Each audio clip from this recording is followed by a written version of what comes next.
This will be the last video called Reading a Case on Westlaw. And in this video, I'm going to show you how to use the many filters that are available when reading a case. So first, I just want to say I'm sorry for taking so long to finally get this video done. It's summer, it's well over 100 degrees. It's just hard to do much of anything. So I'm going to open International Shoe and show you how to use the filters. If you remember, International Shoe is a very important case in American history about the personal jurisdiction of the courts.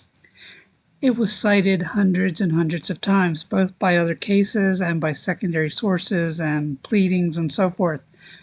So first I'm going to show you how to use the filters on the left-hand side to filter through the cases that have cited it, and then we'll look at the filters that filter through the secondary sources that have cited it. So here we are at International Shoe. Now I want to look at cases, so the first thing I'm going to do is click Citing References, and then over on the left-hand side I'm going to click Cases.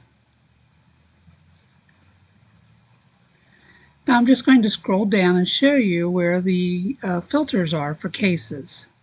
And you can see them all just listed here.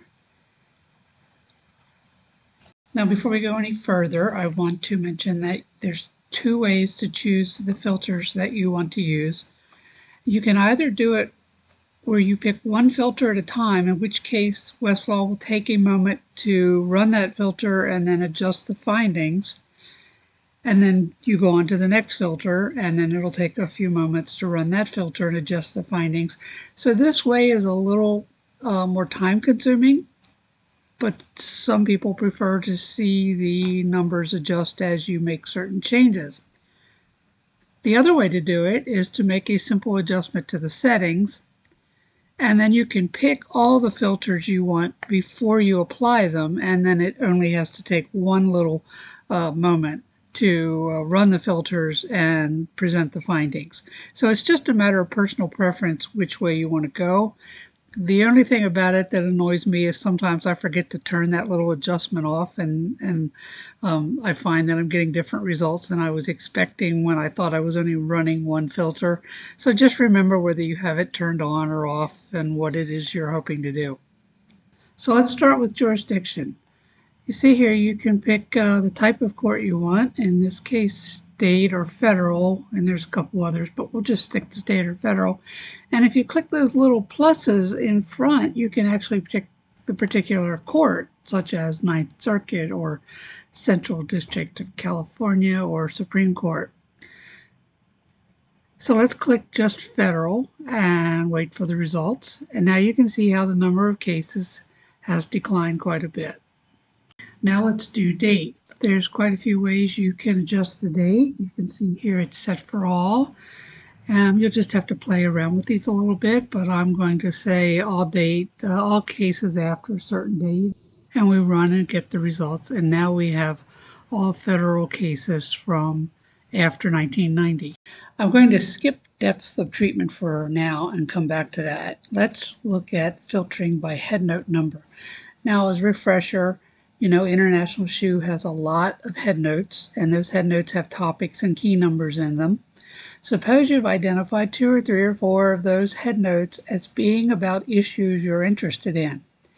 If you can use the filters to narrow it down so that Westlaw shows you only those cases that discussed International Shoe with respect to those issues, meaning those headnote numbers, then those cases are more likely to be about those issues. So now I'll show you how to use the headnotes filters on Westlaw. Now, as you can see here, there are only 3 different topics in the headnotes to International Shoe: commerce, constitutional law, and taxation. You could just pick all the headnotes of one or more of those topics by clicking the button on the left. But instead, we're going to go into the constitutional law topic and be more specific about which of those headnotes we want to pick. And we would do that by clicking on Specify. Now, when you click Specify, it opens up and shows you every headnote in that topic, which is great. It even tells you what that headnote was about. And if you scroll down, you can see that it'll even tell you how many citing references there are for each headnote. So suppose you wanted headnotes 8 and 9, you would click the little box next to the number where it says citing references, click filter results, and then it will run that filter for you. Okay, now we'll do depth of treatment, and because we're still doing the one filter at a time, I'm going to click 4 bars and it's going to run and show me that I have 5 cases. And then I'm going to go back and click 3 bars and it's going to run, and I'm just going to show me that I have 53 cases total. Now there's just one more filter I'm going to run. I prefer to look at reported cases first. Sometimes I will then also look at unreported cases, but first I'm just going to click and use the filter to look at just reported cases. And that brings us down to 17 cases that satisfy all of our filters, and 17 is a perfectly reasonable number of cases to look at. Now I'm just going to undo those filters by clicking the undo button, and I'll run them all again using the using the small change that I told you about. That'll run all the filters at one time. Testing 1, 2, 3. So now I'm going to show you how to run all the filters at one go, and you select multiple filters. And I can't believe how much trouble Westlaw gave me on the day that I filmed this video, because it would not let me select the date. It would not open the date menu. And since you already know how to pick all these filters, I'm just going to speed up the video and rush right through to the end where I actually tell it to apply the videos. And then after I did that, I ran the date filter to come up with the same 17 cases. So just very quickly, here's how you do that. You can also ask Westlaw to look for a word or a phrase in the results. I forgot that you have to have results under 10,000 to do this, and so I ran it once, and so I've edited out all my efforts to fix that. And we'll show you how once I ran one filter that got it down to 6,000 cases, then I ran the search for the word registration, and the results will come up after a moment, because first it'll tell you, wow, there's 6,000 cases. This is going to take me a minute. And then it will show you the results, and it will show you that each of these cases has the word registration in it at least once, and it'll be highlighted so you can quickly find it.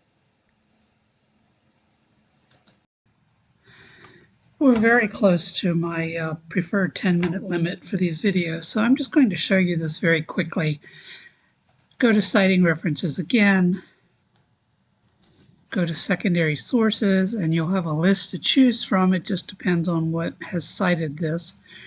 I'm just going to show you a couple of things about ALRs, American Law Reports, and law reviews. You can see the total number that are available there. So let's start with ALRs. Now you already know how to select multiple filters. You know how to search within results. You know how to pick a date. You know how to pick a topic. But there is something new here, and that is select publication name. So let's click that, and a box will pop up, and you can see all the different versions of ALR that there are: ALR 1st through 6th, and ALR Federal 1st through 3rd. And you can see in the numbers in parentheses show you how many annotations in ALRs have cited International Shoe.